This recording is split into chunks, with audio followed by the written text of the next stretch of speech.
Hello, Gemini. It's umomgtarot, and this is your someone secretly don't want you to know this. Alright, we're going to have a look at the astrology reading cards, and then we're going to go ahead and figure out what in the hey this person doesn't want you to know. Okie dokie. Let's pull the first card. But first, if you'd like your own personal reading, please check out the description. There is a link to my website. And here we go. First card is Leo energy, and the energy is flamboyant, dramatic, proud, and passionate. It focuses on the importance of self-belief. So Leo, your first sign, which is very fiery. And I think that when I go, okay, well, why wouldn't they want you to know something if they're a Leo? The ego, their ego. Maybe you shouldn't know that. What? That I sharded my pants that one time. You don't need to know that. And it's like, you're not wrong. Right? And then we have Cancer energy, and the energy is emotional, sensitive, caring, and loving. It may concern family, a mother, or a child. Cancer energy. Okay, so this is a lot of like maternal, nurturing, mother, protective, survive through the struggle. I don't want to ask for help, but I want to take care of you. It's giving that kind of energy. And your final card is Virgo. Oh, this is giving me motherly mom energy. The energy around you is dutiful, hesitant, and humble, with a discriminating, diligent, and painstaking air. So when we look at the sun, we have to consider, well, that's the sun that's associated with Leo. We have to consider that this person has some concerns about their freedom, their purpose in life. They'll always carry that with them.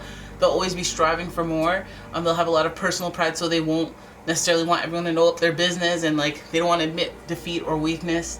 They're always on to the next thing. So they always try to have that energy, that enthusiasm for life. Whereas you have a Cancer energy as well with this person, who is going to give us a high sensitivity and a lot of like intuition that goes into their decision making and the way that they act. And then we have Virgo energy, which is, it's giving us, you got sun, moon, and then you got Mercury. And Mercury is the planet of communication, intellect and reason, practicality, being rational. So there's a level head to this. And I guess that like with both energies, one being more of an ego thing and one being more of an intuitive thing, we have to find some, what the hell was that? We have to find some sort of like grounding, and I think that comes from that Virgo energy with the practicality. So could be emotional, could be a practical reason for not letting you know what's going on. But let's have a look at the tarot and get some clarity on that. I'm using the Light Seers Tarot. And if you are interested in any of the decks that I'm using, I put a list of them in the description, so that you can go buy one of those on your own if you want. This is the Light Seers Tarot, like I mentioned. And here is your first card. Who's this? Hey-oh. No, that's what I'm talking about. Four of Wands. This is giving us the twin flame energy. Balance, passion, synergy. This is also a card of marriage and commitment. I like it. Your next card is, who dat? This is the Five of Swords. There's a little regret. We're descending from 4 to 3, which means we're kind of descending out of stability, but that's okay. That is okay. You have the, oh wait, no, we're at 5 of Swords. I don't know why I saw 3, but 5 of Swords, which, 5 of Swords is definitely giving us the same type of energy. It's uncomfortable. It's ascending out of stability, because 5 is pretty uncomfortable. It's a change in transitionary number. But you see this crow on his shoulder. There's something sus about that. Then we have the Nine of Pentacles. Oh, damn. Nine of Pentacles in reverse. You know what? Let's pull all the cards before I start going off. Then we have the Temperance card, which is rather interesting. Let's move that over. We have space now. We have space. And finally, the Two of Wands. Wondering what's out there. Okay, I see you. So some of you guys are, I don't know if you're in a relationship or you're with your twin flame. This feels like it involves your twin flame, but there could be more than just you and them. It could be you, them, and their kids, you, them, and your kids. I feel like it's really a household, a family that you built together. What if it's just a dog that you guys have? okay? Something like that. But I feel like there's an uncomfortable change and transition due to some words that were exchanged, some regretful words. Maybe you said something to them, maybe they said something to you that cut deep, and they're having a hard time getting over. It feels uncomfortable, it feels awkward. It might be you that feels this way, but I feel like words were communicated from this very important person, and that's why it hurt deep with this person. And I feel like, you know, maybe they're trying to get over it and to not let you know how much it really cut, and vice versa. Or maybe they said it and you're kind of like holding back and wondering if how much they meant it. It's like a thing that still lingers and exists. I think that with that, this person has been curious and more explorative around the topic of independence, proving themselves. And I feel like maybe they're acknowledging some codependency in the relationship or the dynamic between you two, and wanting to gain a sense of monetary independence, lifestyle. They want to be independent.